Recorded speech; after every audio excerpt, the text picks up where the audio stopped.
hablaha xuquuqda u dagaalama Nobel Prize ka qaata Peace Nobel Prize nimanka yuhuudda la heshiiya adabka laba muslimiintu qaateen labaduna midi waa Najib Mahfoud awlaadu xaaratina buu ku qaatay ma akhriday wadin la'aan wuxuu qoray diin la'aanta lagu siiyay midka kalena waa Turki isna diin la'aan baa lagu siiyay wuxuu yiraahdaa cultural muslim baan ahay kuwa wax aaminsan meeyay dhaqankaygu baa islaamka ka soo jeeda adabka kuwa leeyno siiyayna waa kuwa Nobel Prize ka qaateen yahuudo 15 milyan hina marka la eego cilmiga dhakhtarnimada iyo biology-ga wada socda 196 Nobel Prize baa dunida la bixiyay 49 bay yahuudi qaadatay chemistry marka la eego 158 baa la bixiyay Nobel Prize 28 bay yahuudi qaadatay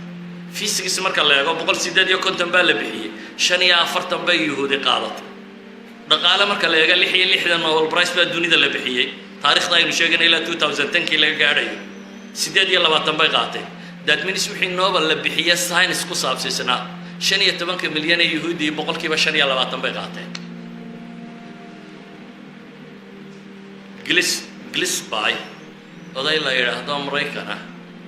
ani gaboobay hadda dhowraysiga jira laakiin waa culimada looga dambeeyo taariikh al-ulum science history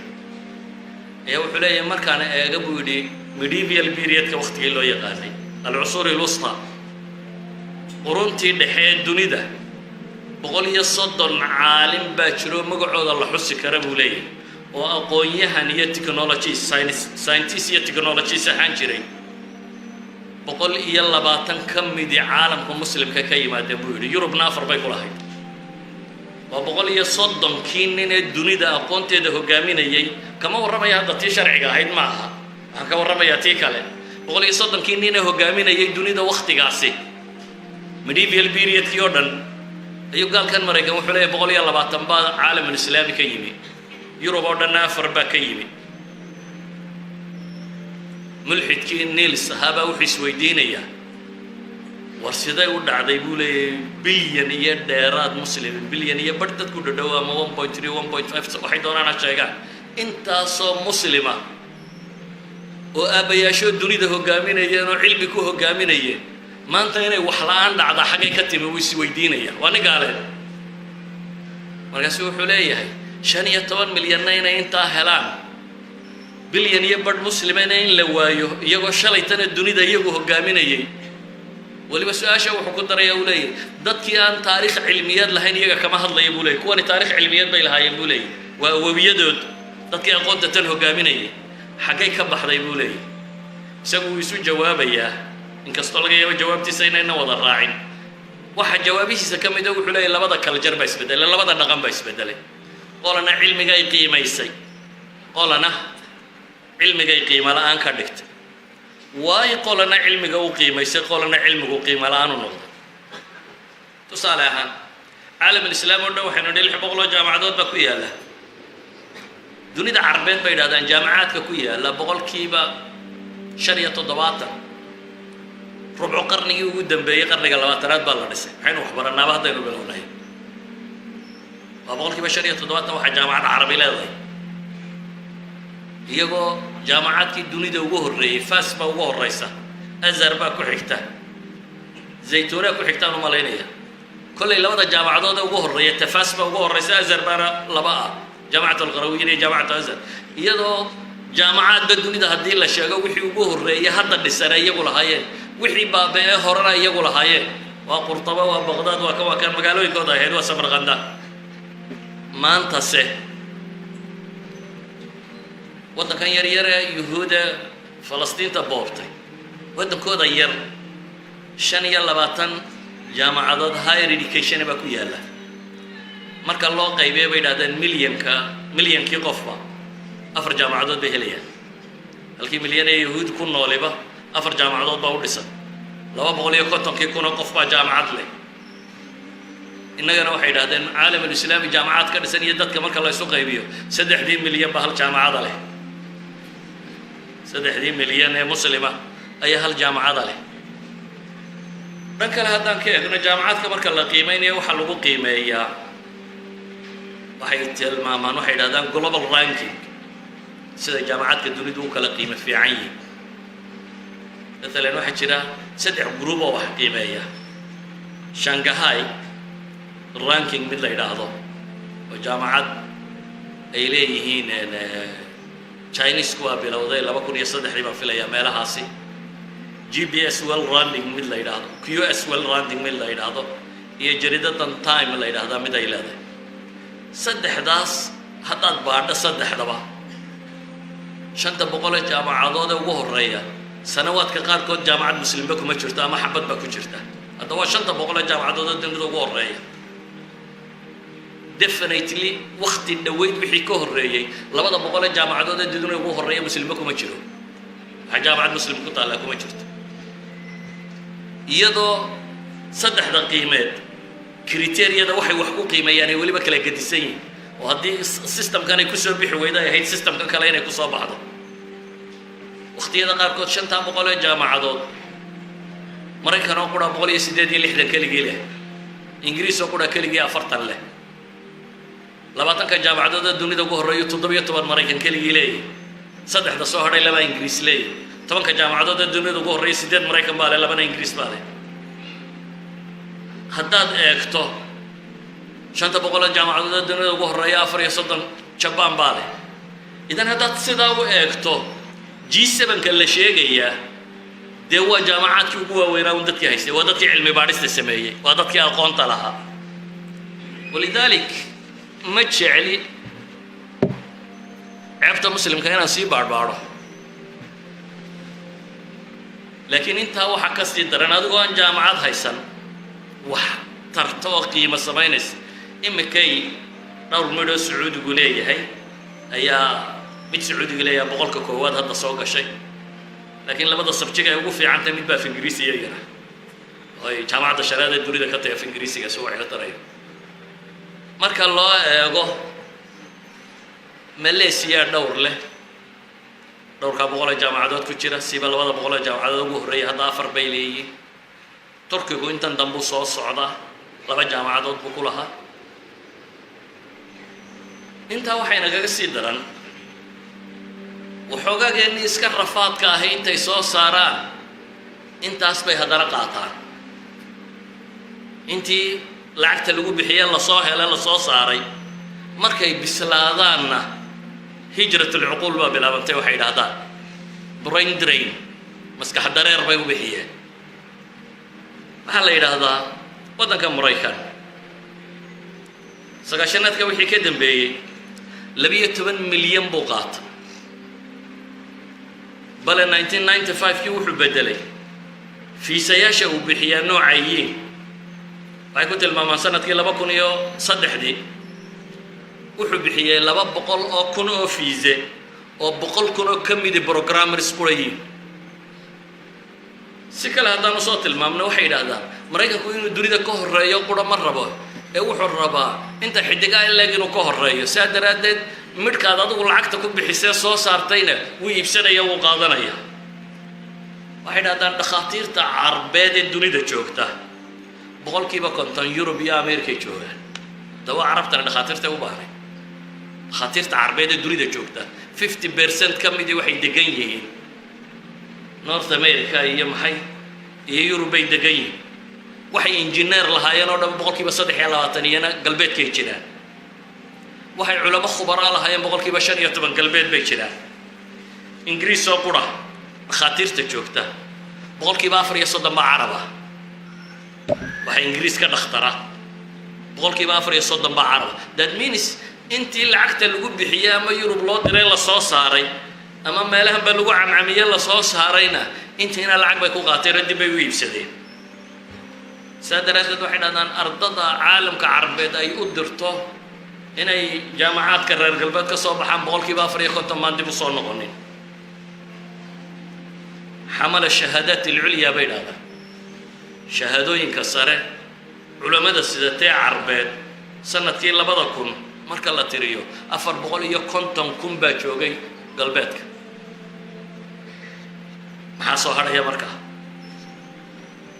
هدي مركا هوري لقى قوم بدنا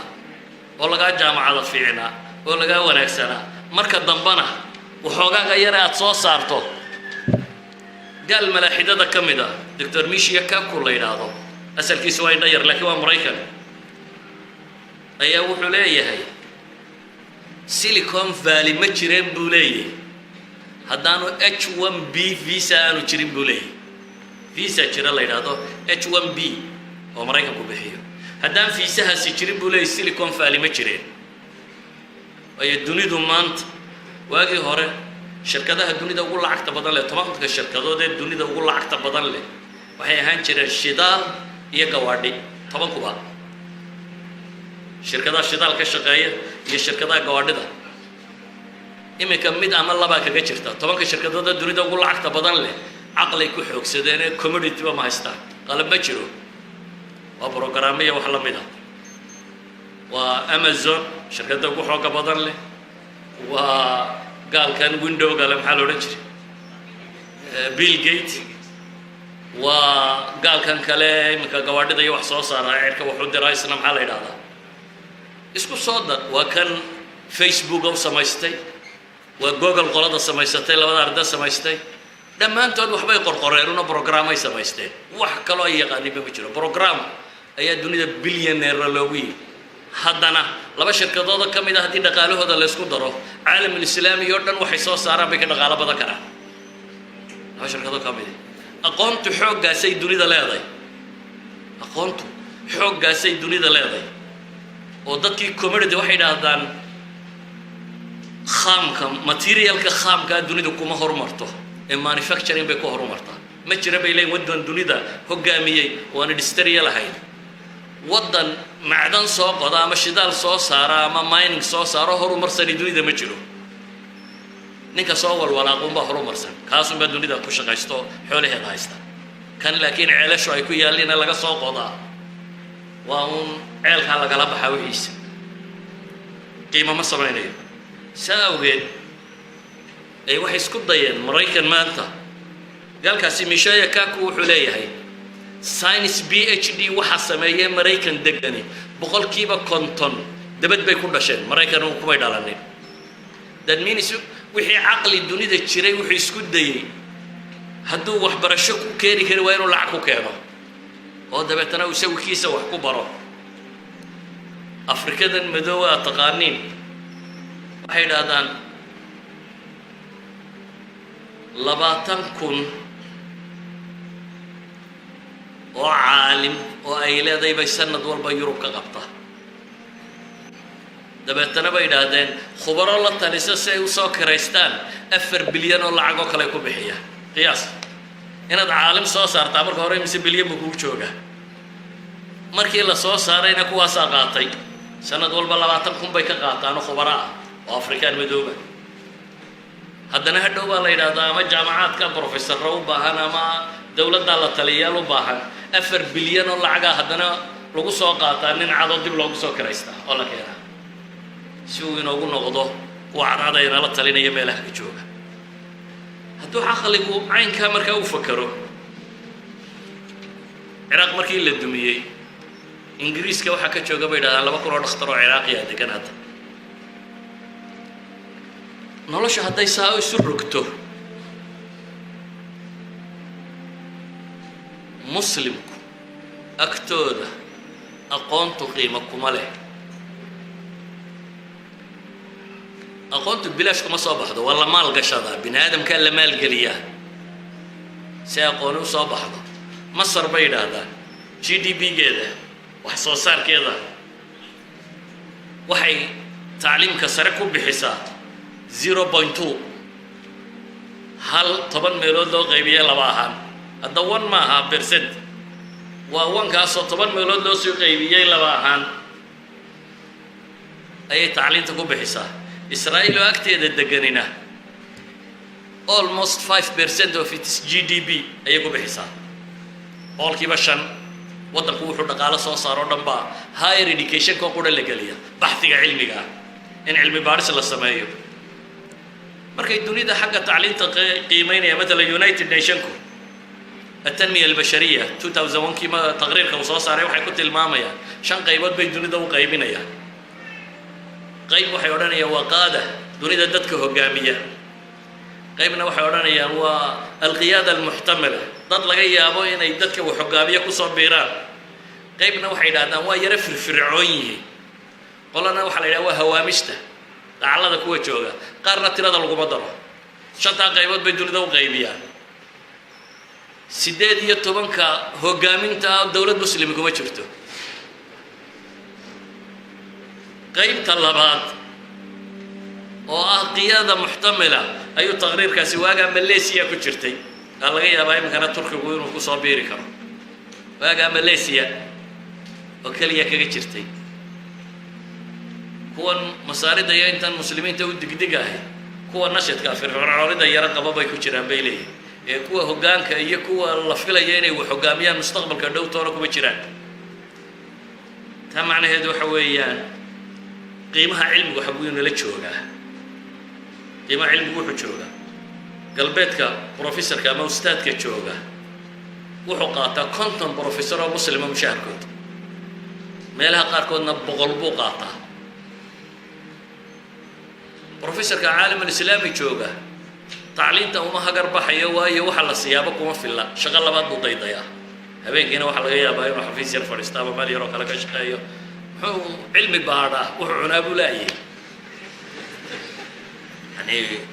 waa qof raadacaynaya siduu noolaan lahaa waa caalamku ku soo hadha intii yaacday iyada iska daayay xaggaa qabatay intii soo hadhayna waxay cuntaa bay ka fakeraysaa idan suu baadhisu samayn karaya wax soo saarka ikhtiraacaatka waxaa jira bini aadamku wax kasta oo la soo kordhiyo baraa'atu likhtirac baa dunida waxa la yidhahdaa baten baa la qaataa qof kasta wax yar dunida ku dara buushka imka bahalkan afka laga geliyey ninkii fikradda keenay cid bay u tahay baraa'atu likhtirac soo kordhisay 2001 مثلا دولة وين مسلمين تن عربيت مصر ما كمية الصومال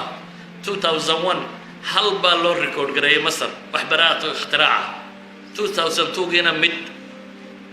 2003 يلا بيه طبعا 2004 كي ايامي وحوقا صور هذا سداد التضباط لو قري عالم الاسلام وردن وقتها 2004 كا تركا وقبض نيدو بقولي افر برا اختراع بالله قري اسرائيل وكليه ما تقانين انت الله قري 1220 shay bay soo saartay halkay Masar midka soo saartay ama markay ugu badnayd 7 soo saartay Israa'iil waxay soo saartay maxay miyay masaaridu Israa'iil ka aqli yar yihiin soo ka tira yar yihiin maya qolana cilmiga qiimo u aragto ay maal gashatay qolana cilmiga gaajaysiiso professorka aba bakhtinayaba wuxuu cunu daydeeya in wax soo saara ka kaalay waxay dhahdaan Israa'iil waxay ku jirtaa 15 dawladood dunida ugu soo wax soo saar badan leh baraa'atu ikhtirac ugu badan cilmi cusub register garaysta 50 Israa'iiliyana qof baa wax soo saar leh marka tirakoob waxay soo saareen iyo tirada la soo ogaa cilmiga keeneen 50 qof kastaba qof baa wax soo saar leh Mareykankaas ka ballaaran iyadana 6,007 qof mid baa leh laakiin xagga tiradu kaga badan yahay maadaama xagga tirada kaga badan yahay ee wuxuu soo saaraa 44,870 shay oo cusub baatenkooda sanad qura helay Japan 19,980 baateen ay hal sanad qorteen inay soo saareen ashyaa cusub laakiin halka Israa'iil 5,000 qof wax soo saara leeday ama Japanese ku 6,300 qof kasta qof wax soo saara leey Masar waxay yiraahdeen waa 900,000 qof baa mid leh waa 1 milyan qolana 5,000 baa wax soo saar leh qolana 1 milyan baa leh oo dhadhow sira koobiyada waxaan idinku soo naqliyay in suurad ka qaadataan aqoonta muslimka ee cilmiga halka ay taagantay inay dib u sameeyaan waa wax aad u fudud laakiin waxay u baahan tahay caalam islaami dhul khaam u degan yahay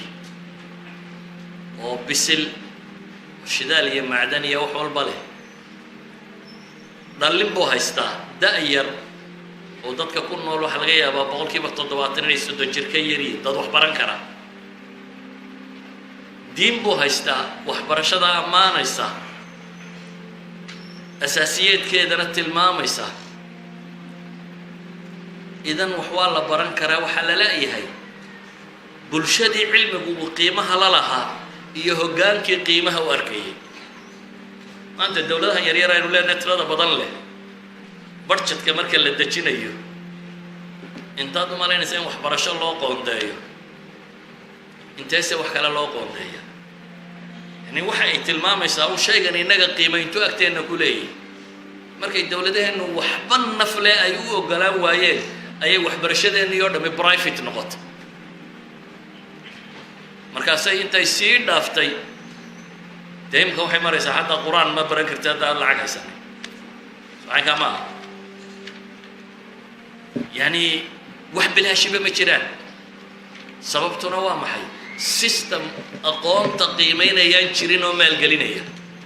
iyo bulsho aqoonta qiimaynaysa oo maalgelinaysaan jirin. caalamul islaamiga la tilmaamayo 130 caalime dunida ugu weyn inay iyagu lahaayeen 120 ka mid ah. dowladdu may maalgelin jireen, bulshadaaba maalgelin jirtay. awqaaf bay waxaasoo dhammi ku socdeen.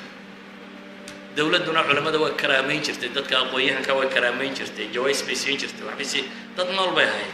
waxaan uga dan leeyahay markaa, haddaad maqasho dunaha horu martay, dhidid bay ku horu mareen iyo waxbarasho iyo wax soo saar. bilaash kumay horu mareen. cid inta iska seexatay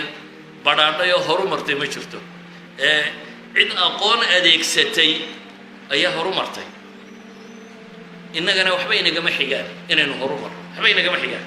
go-aankeenna inaga xiga inaynu shacab iyo dowlad iyo qiyaadaba inaynu yeelanno go-aan ah inaynu aqoontu inay qiimo tahay aragno, cilmigu inuu wax yahay. innaga cilmiga waxuma aragno, cilmiga waxuma aragno. haddii marka aynu rabno horumar, waxaan leenahay cilmigu ku diineed oo qofka bini aadamkaa qof nool ka dhigaya, iyo ku adduunyo oo qofka qof noloshiisa difaacan kariya, dalkiisa iyo dadnimadiisa ka dhigaya, waxay ku xidhan tahay sidaynu waxbarashada u qiimayno. nolosha adduune horu martayna waxbarashay ku horu martay. alaab la soo iibsadana laguma horu maro. daara dhaadheer oo la dhiso oo inta gaal la keeno u daar dheer kuu dhisay, waxaa laguma horu maro.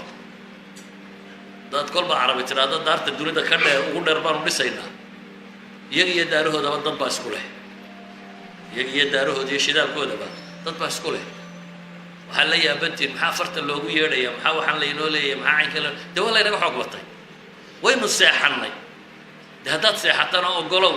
soomaalida maahmaahadeedu maxay ahayd? miskiin baa miska la fuulo laba idhahdeen. adduunka cid isuma naxdo, naxariisi ma jirtee waa ninkii wax iska dhiciya unbaa dad noqda. soomaaliya way jabtay. maxaa dunida noogu soo horiyi wey? war waa lagu sii korayaa, cid ku soo kicinaysaa ma jirto. mid gaal professor jooga Cambridge University oo kuway ka dambeeyaan ayaa nin sheekho Soomaaliyeed oo ardada meesha wax ka barataaba wuxuu yidhi waxaan weydiiyey su-aal ah, war waddankaygii waa kan degi waayo idinkun baa ku jiray, maxaa naga rabtaan? intuu dib u jiifsaday buu yidhi cabbaar fakeray ayuu wuxuu yidhi wixii laydinla rabaa weli laydin yeelsiin. maa laydin gelgelaya intaa haa ka odhanaysaan. wixii laydinka rabay baan weli laydin yeelsiin buu yidhi. tii baydan weli aqbalin. marka inta taa ka gaadhaysaan waa ahaanaysaan buu leeyahay in caynkaa laydin wado. calaa kulli xaal warkaygu wuxuu ku kooban yahay aqoon. haddaad aakhiro doonaysana facalayka bilcilm,